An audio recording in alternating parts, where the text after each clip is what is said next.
Les lois congolais, peu ça la Zamba Congo. Bah comment on Zambie on dirait qu'azara cousin à Bango.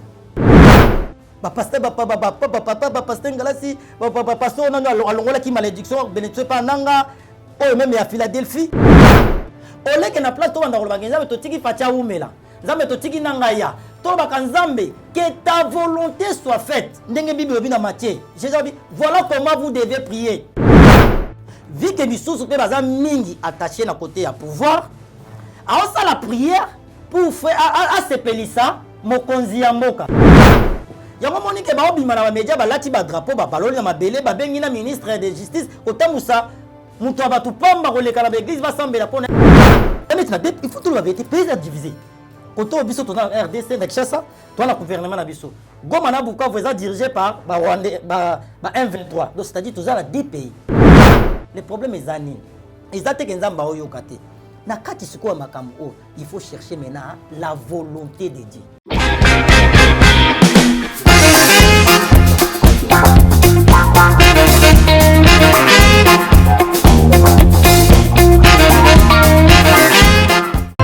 Yahweh, Ozalina pour nous. Yahweh, Obongina lokumu. Yahweh, Obongina kimbo.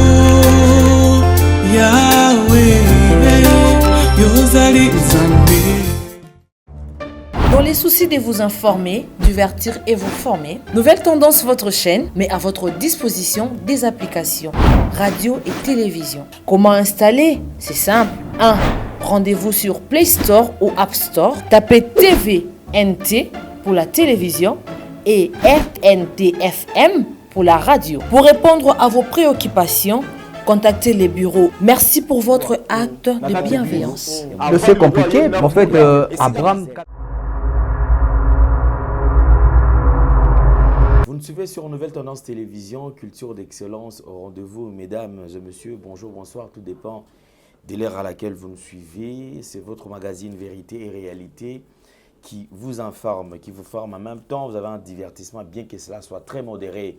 Bienvenue à vous, nous vous transmettons les salutations de la part de toute la grande équipe. Cornet à la prise de vue, accompagné des Gédéons, la réalisation Jordan Panzou. Parlons de la fondation Ndélé au cœur de la nation ainsi que l'orphelinat Famille du cœur Christ Rédempteur. À travers cette opération, vous êtes sensible aux cris de détresse. Vous voulez soutenir les orphelins, les veuves, les démunis. Pensez à cette structure et certainement Dieu va tous nous bénir. Nous parlons en images et nous allons nous retrouver tout juste après. Tango nyonso molinganga nazalaki komona baninganga na baboti na bango nanga ba parents bazate vinanga pasi. Est-ce que kokufela baboti ezali sumu? Kozanga baboti est-ce que ezali sumu? Voilà, na kopesa bino message. L'orphelinat Christ Rédempteur. Et ana posa lisungi na bino. Tala musala munene zo sala pona bana. Tala musala munene zo sala pona bana oyo. Mokile tiki ebwaki. Mais nzamba termine nzelo orphelinat oyo pona ko encadrer bana oyo. Yaya lisungi na yo to ana ngoposa. 1 euro no to ana ngoposa. Pona mwana moko. Tango mwana moko allié nzambe ya bitike oya permettre ete na nzela no mwana alia akobosa na ote. Voilà message ya l'orphelinat Christ Rédempteur. Toi on a besoin de lisungi na bino. Ba numéro za na se kota contact na biso assistance na yo et aux lisungi pona bana. Que le Dieu des orphelins a bénir diama mtu nyoso ja ta likanisa ko sala quelque chose. Pour sali yango zamba pambola bino. De retour sur ce plateau, merci beaucoup mesdames et messieurs. Maxi Bien-être disponible, vous pouvez nous contacter à travers le numéro qui sont affichés au bas de vos postes téléviseurs. Vous avez besoin de Rosinta, vous avez besoin d'antipoison, vous avez besoin de 100% bio. En tout cas, sentez-vous très à l'aise à travers le numéro qui est affiché. Vous pouvez nous contacter et vous serez servi. Alors prenons la pub, nous allons revenir juste après. Merci Banakin, Bana monde entier. Maxi Bien-être. Sougala café, logo na meli logo mais logo eza mabe. Il y a bien pour la panne technique, mais quand ça les langues on a n'enga ma bête, ça les langues pour la maman. La célibataire to lingi bino ate. So maga boma mukolo bala. Pourtant mzo ba produire en soute. Merci bien-être yango yo. Lukango benga ndekonanga alendele yé mutu ayebi esika ko fournir yo autant que tu veux $35 et zebele na kati. Sobo melika moko de jour bien. Bémoroïde banini tout ça. Bilialia, vanda musala banini et réparer au système ya break et réparer au fonctionnement ya break de break donc et peut son fonctionnement ya bien. To comme ba congolais toujours gagner ba match. On va défaite, pas technique en plein match, c'est pas bon. Zongela et loko. Nana c'est éviter de dire surtout ba pasteur, bolingo mela boyawa. Bobenga pena alendele na numéro na ye pour bobenga pour bozo loko. C'est important. Traitement poison anti-poison yango yo. Ne ba mususu meli yango avant okende obima. O melango. Ça des jours ata bateli loko. Moi cuire mon corps c'est bon. Oyope anti-poison. Donc soko ata ezala kati et longolango. Alendele mikolo somme. N'habité mindele yango ba pese biloko ba udia. Po biloko yango bendeza ya solo mikolo bachaka poison à toi famille te à toi problème na mututé jalousie car do ba produit yango ya anti-poison oyope anti-poison. Donc benga alendele à partir na ye ayibindeni oya ozwango. Nzambe na nga pambola bino mi batela mboke komi biete bato bakomi na jalousie oyo tozo comprendre de souté bana mike bazo kufa mikolo bazo kufa baotiana bana bébé ba poisson. Donc toujours zala nanti na ndengana nga na ndako c'est bon. Que Dieu vous bénisse. Merci. Nous avons le plaisir de recevoir sur ce plateau un homme de Dieu. C'est vrai, c'est un habitué de Nouvelles Tendances Télévision. Aujourd'hui, il nous revient encore. Certainement, avec lui, nous aurons touché encore quelques points en ce qui concerne la RADC et aussi essayer quand même de faire la part des choses parce que depuis qu'une partie de la RADC a été prise en otage jusqu'à aujourd'hui, il n'y a pas de changement. Il n'y a pas de changement. On ne fait que peut-être ajouter encore certaines parties. Or, prière n'a bisu zali que RDC to récupérer Goma.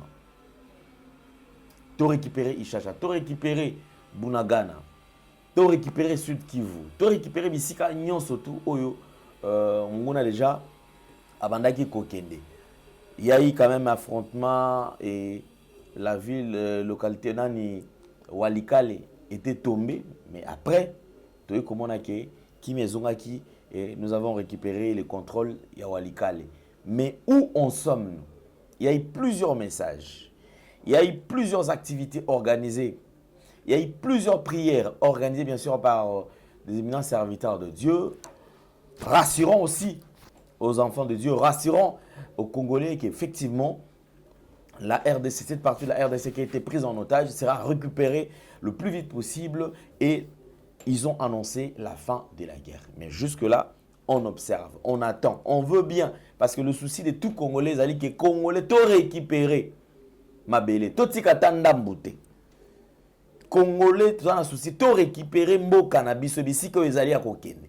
Ils allaient gérer par un 23. Congolais lingi à mon ayango ils allaient récupérer parce qu'effectivement bah parti occupé par bah rebelles ils allaient bah parti oyo lelo fonctionnement ils allaient malamoté il y a pas bon fonctionnement c'est à dire que lelo bah banque ils allaient opérationnalité bah nego ils allaient ko bah commerçant mingi bah perdre biloko na bango na bah pillage bah perdre biloko na bango na miibi parce qu'il faudrait qu'on se dise la vérité. Et zappé na bateau na maman ko monique des ordres des aliko salama ezo batoise baté ezo taoba pi ezo bananenge nini mais au moins en bateau bazali ko perdre biloko na bango ce qui fait que bande ko bazali ko vivre na kimiate à Goma où les gens bazo kota mlaku tango Bukavu n'en parlons pas insécurité totale 18h batunyo surtout mutuna mutazo ki mambango mbango à kota ndako parce que insécurité ezali makasi pas plus loin que hier. À Bukavu, il y a eu entrée, il y a des militaires ébélés, qui sont dans les réseaux sociaux. Bazo ta Rwanda, na Ruzizi, bazali ko katisa, bazali ko kota, nakati ya Bukavu, ville ya Bukavu. Où en sommes-nous? Toko kende wapi?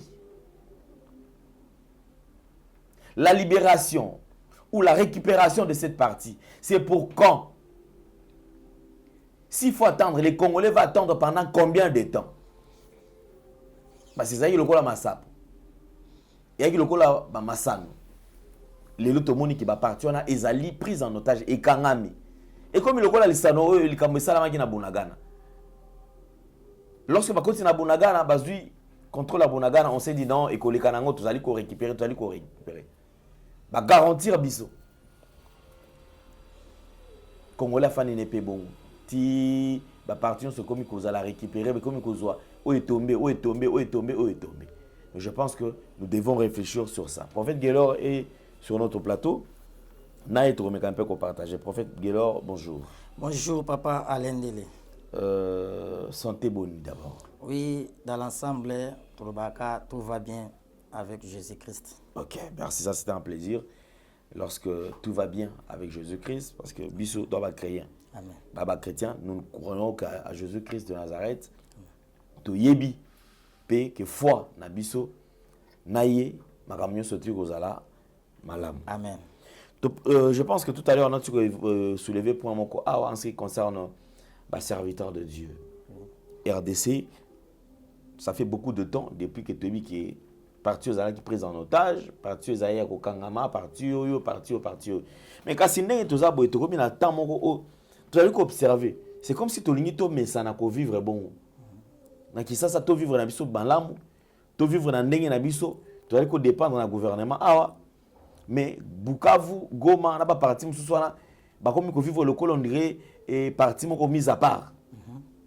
Na makambo na bango, gouvernement na bango, makambo na bango ezali ko salama selon bandeko oyo bazu bango en otage. Question à liboso ezali boy. Na ba activité tout organisée pour la RDC pour la partie est. Na ba prière oyo organisée pour la partie est. Ba intercession oyo organisée par différents pasteurs pour la partie est. Le sambo oyo et comment qui est pas nzambe te comment qui est pas nzambe te. Je ne dis pas que yon deux ali nzambe pour ba question comment qui tote. Nous allons mosala nzambe oki ko sala lecture.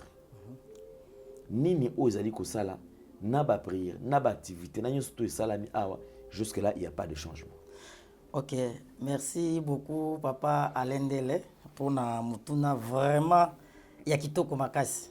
Ezeloko yo mingi ya ba congolais esenga ki ba se poser ba question oyo posenga. Mais malheureusement bon na tchaka en général pour biso nyonso. Malheureusement biso ba congolais to memamaka na mopepe. To memamaka na sentiment. Na va moko so etelemi mutu nyonso alandi yango. Or na bonzambe eza yango te. Papa le na otanga vex na otanga deux versets bibliques. Mais avant na kota na makomi na question no lobby, le problème c'est quoi papa le? Il faut que on se dise la vérité.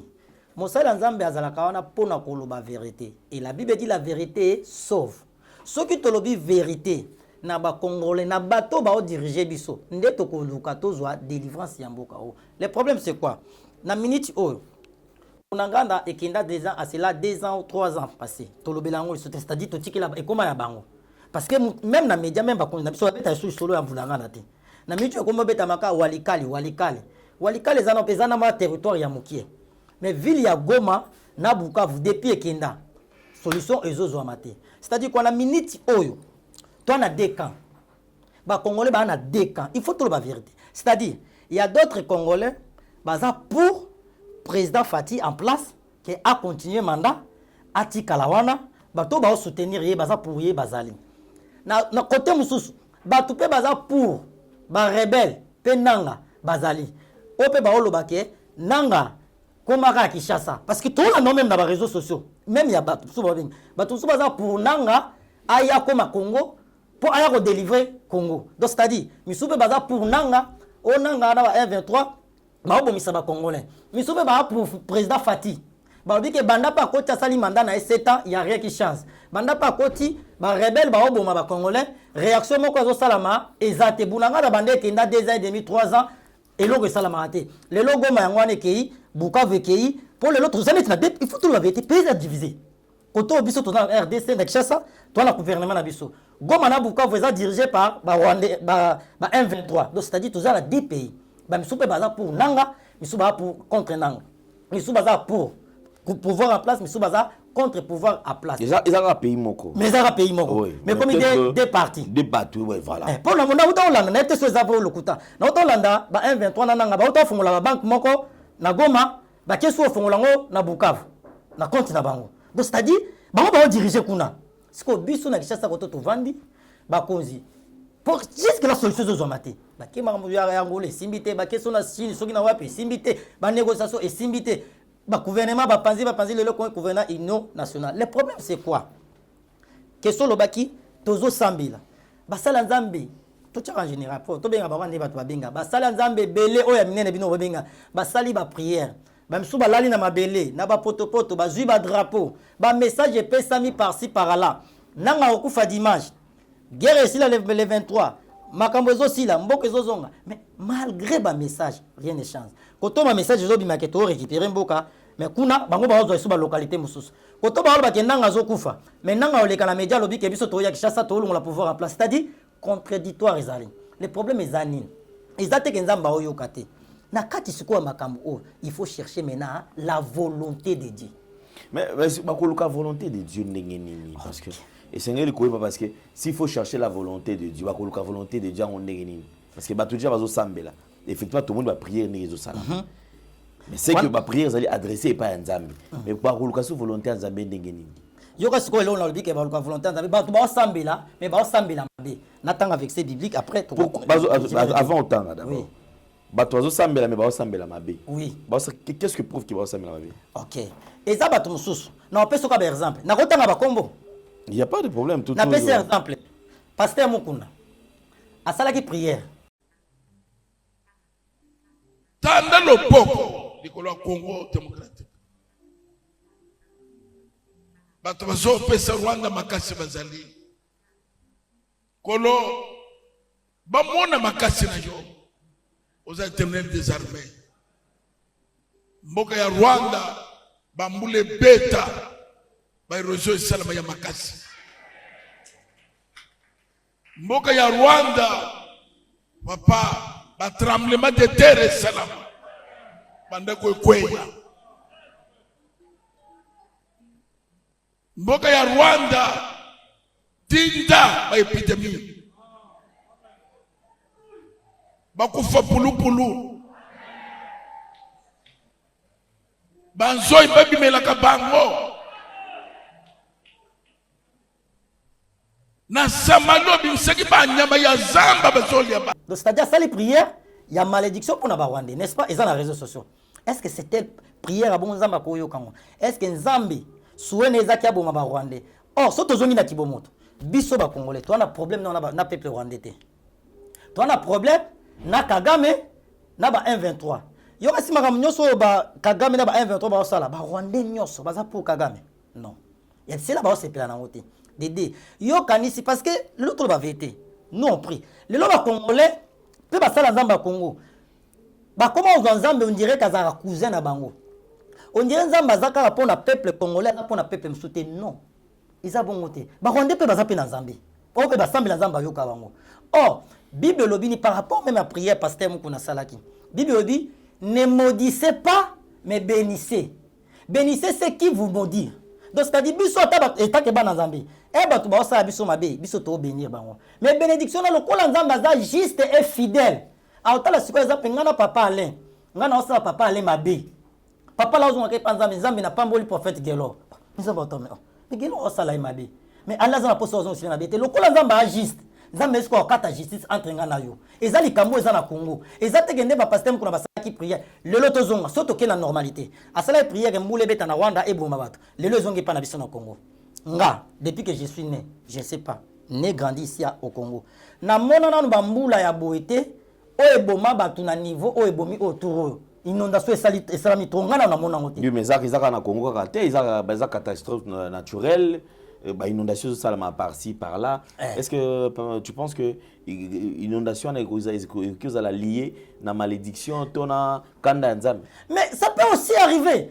On m'a dit Nzambe nzambe ayebi ko confondre bato et ya sala ki prière wana oyebi que soki ezali ke inondation esalami na Congo bandeko na biso bakufi milimo na bango ebika na kimia soki esalamaki na Rwanda les pasteurs mukuna aller encore passer na média aloba ke na sala ki prière ke bakaki beta la Rwanda mbule bete boma bango esalami bato bakufi azwi gloire siko comme esalami na Rwanda te esalami na Congo prière ya ça est-ce que ko le kapete na média ayebisa biso pourquoi bato sikoyo bakaki bambula ebomi ba congolais pourquoi aosa la prière o eza na volonté ya Nzambe te yango na bité so permettre na tanga bible yokande bible bi Jacques chapitre 4 verset 3 6 vous demandez et vous ne recevez pas parce que vous demandez mal dans le but de satisfaire vos passions adultères que vous êtes. Ne savez-vous pas que l'amour du monde est limité contre Dieu? Celui donc qui veut être ami du monde sera ennemi de Dieu.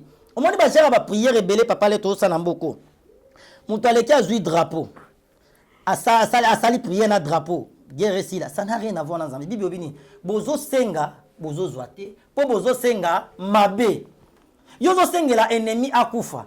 Est-ce que volonté Nzambe ezaki ennemi wana kufa? Parce que peut-être la volonté Nzambe ezaki muto yo senga la Nzambe na posa ke abongola motema. Parce que Dieu ne veut pas voir la mort d'un pécheur. Il est venu pour sauver. Batou basambeli. Moi je dis la vérité. Malgré la vérité, mais je suis sincère de dire la vérité. Oleki ol sambeli. Na sambeli nanga kufa. Moi aussi la tête dimanche comme ata kufa. Est-ce que na volonté Nzambe?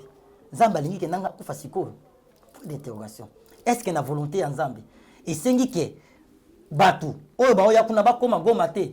Point d'interrogation. Siko poto yeba ke ba prière to ça les na volonté Nzambe ou volonté Nzambe te. Prière o salami na volonté Nzambe. Tout le monde a basi nango exaucement nango.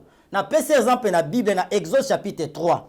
Lorsque Dieu a envoyé Moïse auprès de Pharaon pour libérer bana Israël. Comme ezalaki na volonté Nzambe. Malgré puissance oyo Pharaon azalaki nango, il ne pouvait pas résister devant Moïse. O azalaki na bâton. Pourquoi? Parce que c'était la volonté de Dieu que Moïse a qui ne libérer bana Israël. Est-ce que sikoyo to sambi la batuba sambi la ba ko na mabeli est-ce que ça volonté ya Nzambe que o sengela intel wana liwa parce que c'est la volonté ya Nzambe jusque la nanga kufite bon to zongi na kibomoto o sambeli ke nanga kufa ce que son nanga kufi est-ce que guerre est ici là négatif je ne crois pas parce que muto abundisa biso ka makasi ce n'est pas nanga Kagame Rwanda ezali Kagame ba 1-23 za nanga te nanga za AFCA l'Alliance Congo l'Alliance au fleuve du Congo ni nanga ake ko rejoindre ba 1-23 c'est-à-dire a bango maboko po bakoma makasi donc pour dire que lelo même nanga kufi c'est-à-dire guerre ici là te donc ole osambe la guerre ici là o lukanzamba pe sabiso orientation ndeni to ko sala pona kimia na mboka yozo sambe la pona un individu moko akufa tandis que nanga obundate je ne crois pas que nanga simba mundoki na yebite mais elo ezo déranger pe ba congolais ali ki prophète Gelor qu'on se dise quand même la vérité parce que tout ça va chrétien oui ce que tangi na Bible au comment on a qu'un seul prophète. Ici, on ne parle pas de groupe et de prophète. On ne parle pas de groupe et de sal Nzambe. Oui.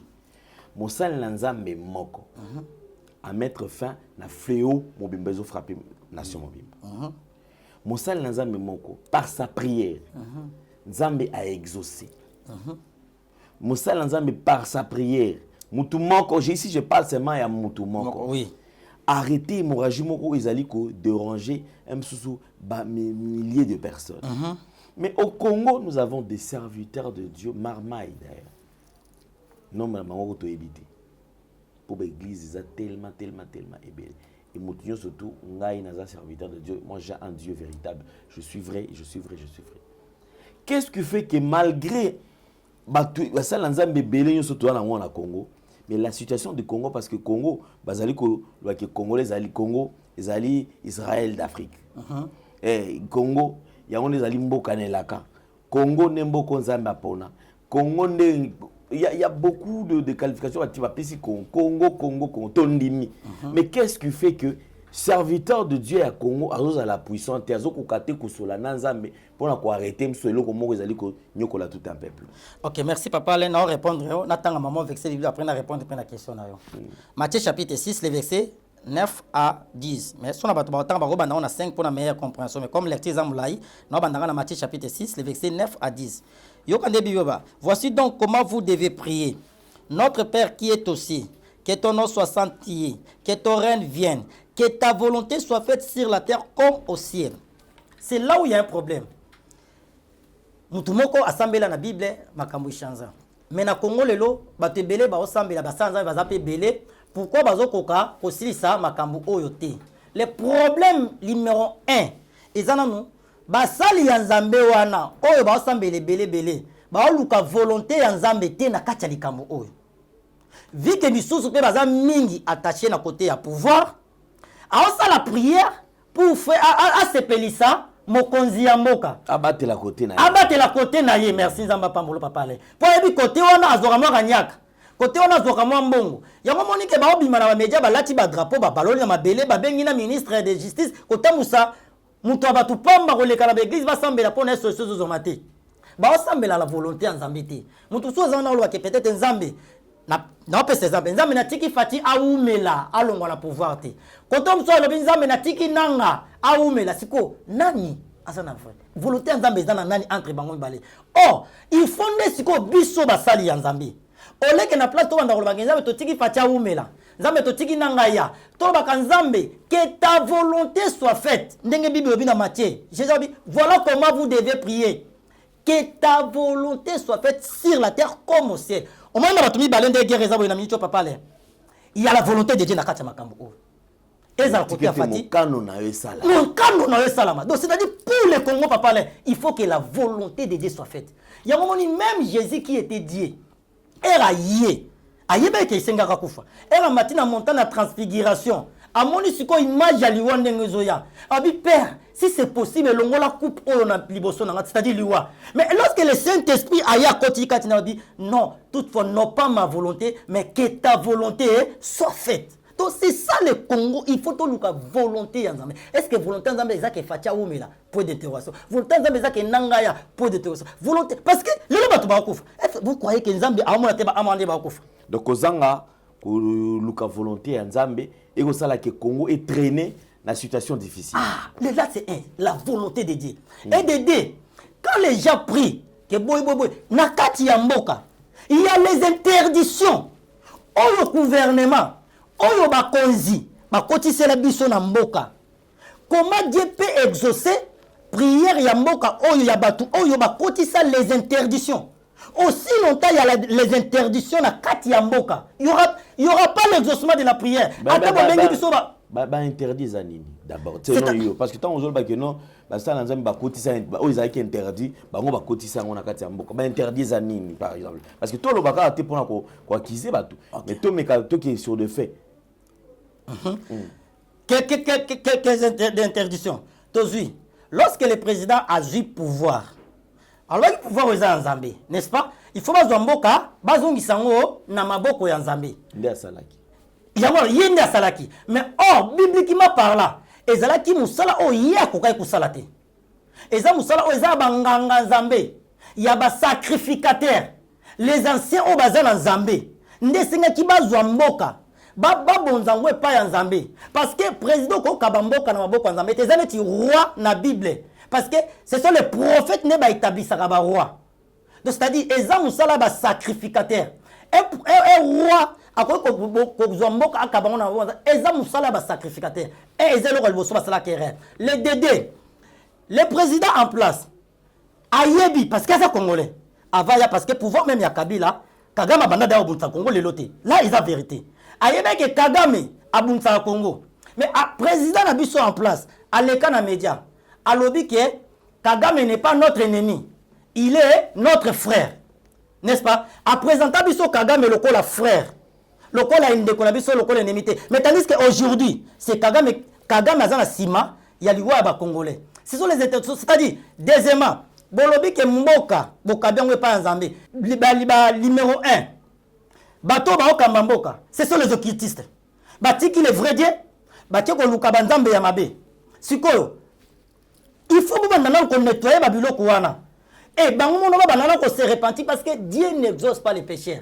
Les loso ki Nzambe ayanoli nde toza na makambo o ayanoli bato baza na pouvoir en place ke lo moko esalami baobeta tolo non ke na ntango na biso nde nzambe asalaki boye tandis ke bango mo baza na nzambe te e bozwi banzambe ya bapaya bozwi occultisme botondisi yango na mboka papa oza mona nzambe prier nzambe omoni même nde nalobaka napesa message dernièrement na stade de martyr wana basala bapacte ya makasi na sata batonga botel ya sacrifice na palais du peuple ya une hôtel de sacrifice et il faut siko baservice ça balongola botel wana barenverser yango mais les autorités vont permettre yo kende kosala eloko wana te il y a les interdictions na pays comment nzamba oyanola boyebi mpe ke bainterdiction ezali bino basala nzambe wana nayeba te soki boyeba obe boyebaka te mais bozosambela bozoloba ke nanga okufa guerre ezosila mais nzambe aoseka bino siko mpo nini ezosalama te c'est-à-dire nzambe aoconfondre e baoyo baza peut-être ya bien mpe parce que na mboka oyo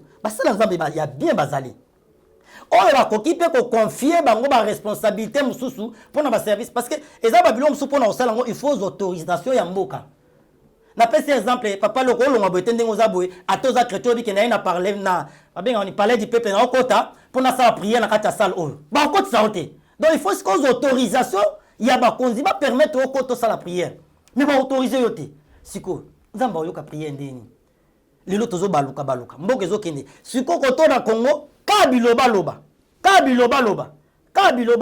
bato mpe basalaki bapriere oleba ya bakoexplike biso pourquoi makambo basengaki ezosalama te baoya pete.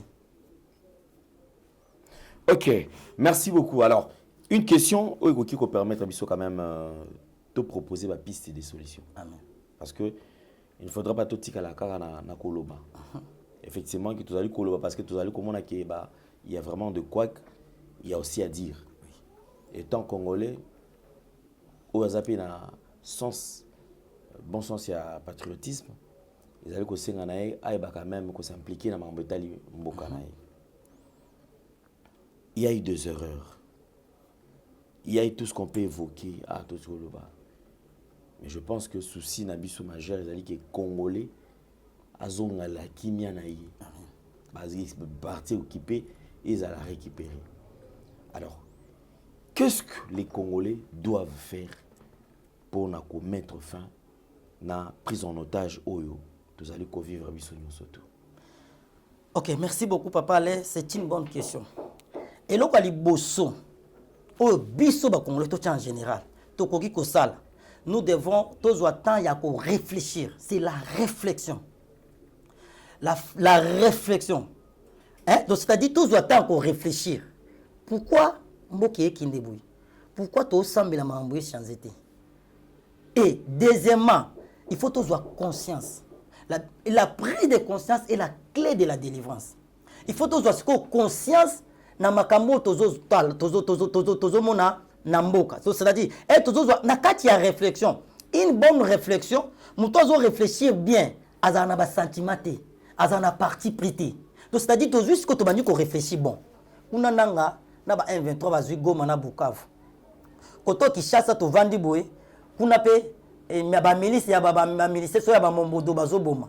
Kulu nezo silate. Tu bandi siko ko réfléchir. Na kati ya une bonne réflexion, tu trouver une solution. Net na Luc chapitre 15. Lorsque l'enfant prodige a senga ki papa de bozwa ki a perdre en abandi ko souffrir. Na okinga mamulayi. Abandi ko souffrir. Avant de abandi ko réfléchir lobi na ndaku ya papa nanga. Il y a des mercenaires. Oh ba oli ali pa ba otonda. Menga na souffrir. Et en réfléchir à frère lobi, il faut na kende. Na isa papa na azwanga lokola mwana te me lokola mosali. Comme lokola mosali na ozwata li pa kolia. Et lorsqu'à Kindaki papa monier abi non au moins nga bunga ki basali fete azwa ki lokola mosali lokola mwana, c'est-à-dire tous doit temps qu'on réfléchir na réflexion to ozwa une bonne réponse et to jusqu'au temps ya ko manula yango to bima na kati ya problème o to tika na nos sentiments o nga na za ka fati nga za ka ya nanga to réfléchir très bien parce que ça ne va vie na biso petit peuple ne to souffrir ba mo ba cause va souffrir yo ki dana makamone le go mo na mokonzi mo ba bomier te ezaka petit peuple oyo ki dana mokonzi mo boya azanza la te ba ozo ba salaire ba $350,000 ba saka des bisons des petits peuples mais les mêmes petits peuples azo ko agir na sentiment c'est ça donc il faut tout réfléchir papa là tous avoir conscience ah est-ce que nazara bien na papa ale bon nazara bien na pourquoi non sala mabe conscience nange reprocher ngaki muto asali ngabe te pour non sala mabe conscience mais nanga ngo batu baoboya mais kuna ya ozwambuka bon facha ngo batu baoboya mais koto pa obuna to et conscience c'est ça non nakacha makambo o. OK. Merci beaucoup par rapport à la question parce que Zali il y a une base d'abord nabiso to ba quand même ba piste. Alors je voudrais pour nakatite kana basali nzambe oyo yango na lobito zo ta ko réfléchir na conscience basala nzambe belé o bato babengani ba kosi biso belé na ba message na ba prière basé belé ba pasteur ba pasteur ngalasi ba pasteur na alongola ki malédiction bénédiction pa nanga o même ya Philadelphie o kutu ya ngalasi kutu pour mon ka pasteur ba même ko pepe na kati ya distraction moni mukolo congolais on doit tant qu'on réfléchir des a débit à délivrance en boka o na bandimio bazala ba église ce sont les aveugles pasteur ngalasi ayebisa biso awa avant les élections que Dieu lui avait dit. C'est lui le président de la République. A postulé. Il a postulé à ceux qui, bon, on va payer ça, ceux qui paient $100 000, c'est combien? Abandi campagne. Papa, élection salami. Avant vote à l'équisus. On zamba yebi singa. Ngande président. Mon kolba sala, publication, azota 1%.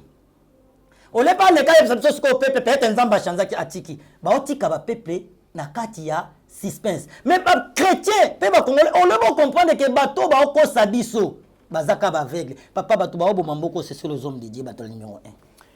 Merci beaucoup prophète Gaylor. Alors je pense qu'on va avancer avec la deuxième partie comme d'habitude. Alors je pense que le temps est là où les Seigneur congolais aïban attitude de Seigneur azalango pour permettre d'atteindre cette période difficile. Alors vous avez le temps. Merci beaucoup Zambé Azwalokumu, Zambé Anetolama, Avatoleka, na exhortation na biso na zana des messages et message à liboso na pesa ki yango mezambe insista ki na zongelango ndeko na biso Jordan barotia partie ya message wana na émission précédente les cas qui barotia la biso et le deuxième message ezali mingi pona ba chrétien. Zambé singana ibsa ba chrétien ya monde entier tout ça la keba na kotanga ka Bible ya téléphone, iPad ordinateur. Mais pourquoi? Les occultistes, les satanistes, bana posa babungisa makanisi ya bana nzambe, c'est-à-dire bazala posa ba mema peuple de nakati ya perdition. Nakati ya ba Bible électronique wana, bazo sala boy, bazo falsifier yango. Donc bazo longola ba verset mususu ya bien, bazo bebisa yango. Et bazo longola ba bilom susu o Bible normal baloba eloba o ba imprima bango bazo longola ngo na kati ya ba Bible électronique wana po ba mema bana ya nzambe mingi na erreur ole atanga ndenge makomi oyo Bible lobi mais bango kuna ba osala ngo na ndenge na bango nzamba zo fanga ba chrétien bo sala même expérience wana bo mona bo banda ko landela bo mona ke Bible oyo ya papier o ba exprima na papier na Bible ya téléphone to iPad to ya ordinateur ezaba biloko ebele ba modifier yango kuna eza misala ba sataniste deuxièmement ba sali bon bazana posa ba limbisa ba chrétien batanga ka Bible ya Bible te parce que ebike tango sozui Bible ozo tanga yango ndenge Bible dit que ces livres de la loi ne t'éloignent pas dans ta bouche médite les jours et nuit et c'est alors tu auras du succès c'est alors tu réussiras dans tout ce que tu fais et autant la Bible ya Bible tu auras le temps ya ko méditer mais ce qu'autant o ezana téléphone tu peux commencer comme ça à lire appelle ekokota message ekokota eko déconcentrer donc ozo temps ozo méditation ya bien te yango nzamba bibo keba mingi na lisez la Bible oyo et tant que chrétien et ozo tanga Bible tozo méditer et c'est un peu ya kotika téléphone concentre-toi dans la parole de Dieu il faut ça la très attention na ba Bible wana et deuxièmement sokolobo tanga Bible wana téléphone nzamba bisinga ba no tikolo tango mingi te ko banda boy toi un mot pongi fatigue lumière wana yango nzambe alobi na ngana yebisa ba chrétien tout tanga mingi Bible oboke bana Bible électronique nzambe azolo kumde na obi message mususu papa na biso Jordan akota été wana akotia oleki na bandelango pour gagner le temps toliki exhortation na biso exhortation na biso tolito par la grâce de Dieu ezali les épreuves de la vie bien aimé dans le Seigneur peut-être tu es malade yo lo ba kenzamba rejeté yo peut-être les ensembles rejetés, peut-être les épreuves, peut-être aux obalatés, bango sakauka kaba déception makambozo simbate banana yo makambozo simbate musale zalité et stérilité, complications. Bien mais ça peut être sur les épreuves de la vie. Zamba l'extraper banana na épreuve. Mais épreuve nyonso, ceux qui m'ont accepté a obéi qu'on les épreuve. Et derrière l'épreuve, ils ont toujours une récompense. Ils ont toujours une bénédiction et l'épreuve. Sans plus tarder, nous lisons la parole de Dieu. Nous sommes dans le livre de Job, chapitre 19, le verset 25 à 6. Job, chapitre 19, le verset 25 à 6. Je lis la parole du Seigneur. La Bible dit ceci. Mais je sais que mon Rédempteur est vivant et qu'il s'élèvera les derniers sur la terre. Quand ma peau sera détruite, il s'élèvera. Quand je n'aurai plus de chair, je verrai Dieu. Nathan Balamoko a mis balai pour nous expliquer maman. Job chapitre 42, le verset 5. Job chapitre 42, le verset 5. Si c'est Job qui parle. La Bible dit ceci. Mon oreille avait entendu parler de toi. Maintenant, mon œil t'a vu. Parole du Seigneur. Bien-aimés, les épreuves de la vie. Ici, là où nous venons de lire, c'est Job qui parle. Job alobi, je sais que mon Rédempteur est vivant et qui s'élèvera les derniers. Pendant que Job parlait ça, Job a eu un moment très très difficile. Job a eu un moment tellement critiqué. Parce que si vous avez Job chapitre 1, même chapitre 2, la Bible dit Job a eu un besoin. Azaki na ban, azaki na mwasi. Mais mukolo moko kaka.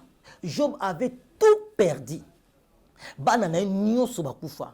Ba bibole na nyoso bibiba. A pedra nyoso ya ye na mukolo moko. Ti à tel point comment même mukolo moko. Même mwasi na Job nzote komi ko pour la ba posezo longwa. Mwasi na epsi maudire Nzambe okufa. Job a boyi ko maudire Nzambe. A témoigner. A bi je sais que mon Rédempteur est vivant. Il s'élèvera les dernières sur la terre et il me délivrera. Job avait compris que c'est l'épreuve. Bien aimé, peut-être tu as posé les épreuves. Koti kanzambiti. Dans mon épreuve, kangama lisusu nazambi. Si tu es fatigué, si tu es faible, bien aimé, appelle-nous. On va se soutenir dans la prière parce que les épreuves n'est pas facile. Peut-être au coup la mobali, peut-être au coup la moisi, peut-être banano ba viezo simbate, ozo lalate. Ce sont les épreuves de la vie. Il faut tato la lokola Job. Je sais que mon Rédempteur est vivant. Il s'élèvera. Bien, mais ce n'était pas facile pour Job. Quelqu'un qui avait beaucoup d'argent. À perdre tout. Bien, mais on perd nini mutuya. Libala, santé, mbongo, kimia, mikanda, bafer, batuba escroquer yo, batuba yini yo, déception. Bien, mais les épreuves de la vie. Dans le moment d'épreuve, il faut tenir bon. Il faut toujours confesser. Je sais que mon Rédempteur est vivant. Bien, mais Job même baninga na ibatiki. Même c'est maudire Zambé. Job n'a pas péché. Bien, mais pourquoi pêches-tu? Parce que tu passes dans mon moment épreuve. Pourquoi tu kin Zambé? Tu vas proposer que ma kamnopo esimba. Il faut qu'il n'y ait pas mbikoudi. Tu es allé consulter les mbikoudi. Il faut que moko boye. Il faut que tu nganga nganga pesa kabana nganga pesa ka succès. Batu ba komi ko proposer yo. Il faut que nos simba magie olingo tika nzambe pour nos zangi mbongo. Tu vas abandonner Dieu parce que tu n'as pas des enfants. Tu vas abandonner Dieu parce que tes enfants viennent au simba. Tu vas abandonner Dieu parce que liba les oyate. Ce sont les épreuves. Et derrière l'épreuve, il y a toujours une récompense. Dans Job 42, verset 5, quand Job avait dit, je sais que mon Rédempteur est vivant, Job avait témoigné, il avait la foi en Dieu. Mais dans Job chapitre 42, verset 5, Job témoigne maintenant que mon oreille avait entendu parler de Dieu, mais maintenant mon œil t'a vu. Job a dit, mato inange yokaka. Si comme ce moni, Dieu avait restauré la vie de Job. Zamba pesa yo senti pe ya koleka wana. J'aimerais dire à quelqu'un, tiens-toi debout, cherche la face de Dieu, ne te fatigue pas, ko trahir Zambete, ko simba kisite, ko tika Zambete. Bien-aimé, Dieu va restaurer ta vie. Dieu va restaurer tes enfants. Dieu va restaurer tes activités. Dieu va te donner les enfants. Dieu va te donner du boulot. Zamba okota likamnozo document. Rien n'est impossible à Dieu. Tiens-toi debout. Tu vas témoigner comme Job. Pour que Job a témoigné à Tenaki debout pendant mon moment d'épreuve, à surmonter Kiyango. Bien-aimé, quel est ton problème? Kinyezate, Zamba ebiozana kimiate. Peut-être le kozole koko zape épreuve. Bien-aimé, appelle-nous dans la prière, on va prier. On va te soutenir. To sambela, to yebe tapozole. Est-ce que les épreuves nous vont permettre? Bien-aimé, reste fidèle. Les épreuves de la vie. Nous tous, nous avons des épreuves. Moi qui vous prêche, je suis empoisonné. Mais je tiens debout. Je dis à Dieu, malgré ça, malgré le poison, malgré les maladies, je dois prêcher la parole de Dieu. Bien, mais les épreuves, et boïsa on zambete. Les épreuves, et l'embisaote, oh mon Dieu, Seigneur, tout le monde les canabé preuve ya makasi. Zambe consoler mon thé, ma maman, oh papa, on décommence c'est mon bal. Je sais que mon rédempteur est vivant. Bien-aimé, ton rédempteur est vivant. Nous sommes arrivés à la fin parce qu'on nous fait signe. Mais Dieu Ali Kambouyatan. Prophète Lekateya. Bien, mais pour passer comme ça, c'est l'argent. Ça demande de l'argent pour passer dans les médias. Si le Seigneur te touche, le bio soutenir même Moussala ou Nanzila Média, au foot à la biso à Tambongo, il y a droit de télé, le Seigneur ne manquera pas de te bénir. Parce que nous avons beaucoup à dire, mais bah moyen est amoqué. Mon numéro c'est plus 243 85 41 59 230 plus 243 85 41 59 230. Bien, mais tu as besoin de prier. Vous avez pour ça orientation. Vous avez pour ça Oyo Kanzambe appelle-moi. On va consulter Dieu. Parce que chez moi les prophètes avant de prier pour quelqu'un toujours attend consulter Nzambe Toyeba. Pourquoi Nzamba linga l'élection na preuve? Pourquoi Makamboana na baepe balingi ba sambela pona biso tous en groupe ya prière. Vous avez pour ça au participer na prière benga biso tokokoti sayo. Soko beninga ozuinga te bien-aimé et betiso libakoute. J'ai peut-être na méditer, peut-être na autre Sambila, d'accord, peu méga. Si il y a un message, son côté na monyango na ko rappeler yo. Je n'ai pas de conditions. Zambé a pambola bino. On a PC bande connu sur nouvelle tendance mbote papa biso corner na machine et papa na biso Jordan kuna na réalisation papa na biso randiki ayene mikolo azozo ngisa basala nzambe nzambe pambola e APC sous connaissance à ma casse. J'aime ces frères là vraiment, ils parlent bien de la part de Dieu. Nzambe a pambola batunyo sope balandi biso ce qui est sur Christ azongité tokomonana. Quant à moi je dis bye bye. Pendant que j'ai prié naiki komona ba maman pe ba papa mingi ba o bazali banda ya mboka, c'est-à-dire na mboka ya ba mindele bazaki bazolela vraiment makasi inconsolable.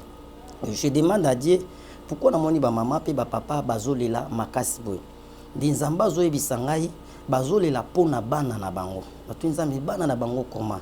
C'est par là le Saint-Esprit a bandu koloba nanga ezali na réunion moko ya munene salamaka na monde de ténèbres les occultistes ya bamindele ba occultistes bazwa ki résolution pona ba éliminer toute une génération ya peuple congolais ba o baza libanda ya mboka ba éliminer toute une génération na tout nzambe ba éliminer génération na ndenge nzamba zo yebisanga parce que ba monaki étoile pe lobby oyo peuple wana ba ozato bana o ba obota malibanda ya mboka bakozala comment bakozala utile pona développement ya mboka na biso nde bazwa ki résolution boy basala ki eloko moko à chaque fois les mamans baobanda ozana bazemi pendant moment ya accouchement ou après accouchement ya bana wana baobanda obeta bango batonga to pesa bango bakisi ya mabe pour que bana wana lorsque bakoma ba âge à 2 ans bazala ba malformation donc bazala ba koma babizengi donc c'est-à-dire babizengi ndenge zalaka oboti mona zaki bien mais tamo bomoni mona soit alobarate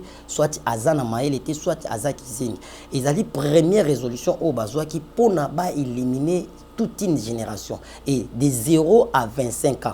Donc et banda osala mabongo oboti mona bien mais mona tamo be mona komi zengi alobarate baba ki zengi makambo mabe eza eloko oyo ba occultiste ya mindele basala ki pona ba éliminer toute une génération et ba leki nango na nzela ya ba minganga donc c'est-à-dire ba médecin na nzela bopito nde ba pesi ba kisi ya mabe po ba betaka ba mama to bana e ba obotama. Deuxième résolution ba ko zo de 25 ans à 40 ans. Et au komona mwana mso abota maka bien era komi na ba 25 ans azokola mwana baby soit a komi ko droguer soit a komi liboma soit a komi osama moko ya mabe eza toujours mu pepe o ya mabe o bango ba ofula bana parce que ba lingi te ke bana o ba obota malibanda ya mbuka bazwa mayele pour que lobby parce que na plan ya nzambe nzamba zo mona nde mingi pe ba o ba ota libanda ya mbuka ba koya pona relève ya mbuka oyo et l'homme blanc amoni yango nde basala ki loko na po ba détruire toute une génération donc bano nyoso ba obota makuna baza na problème bongo donc sur 100% même 80 même 90% baza na problème ya babizengi ba osala ilo moko te soit bazana pona kosumba ko détruire eza eloko yo bazwaki et nzamba yebisinga ça pour les parents ba o baza na ba problème baza na bazemi to ba o na ba botité. Et si vous croyez que les messages venant de la part de Dieu, vous benga biso to la kisabino comment les orientations nzamba lobby pour na bo échapper na biloko parce que to ko ba nyonso na médiaté des pères parce que na ennemi pe balanda biso nzamba pe so orientation na ba o baza na ba problème ya bazemi ba o na ba botité o ilone comme les bangote. On va vous donner les orientations que le Seigneur nous avait données pour na kawana. Peba oyo bazana ba kawana. Obenga biso toko samba toyeb samino c'est que le Seigneur a dit pour na ba kawana parce que ezali projet o bango basala ki peba banda déjà ko exécuter yango. Eza message oyo nzamba pesa ki ngai pour na ba kongolo bazali banda ya mboka ainsi dit l'Éternel.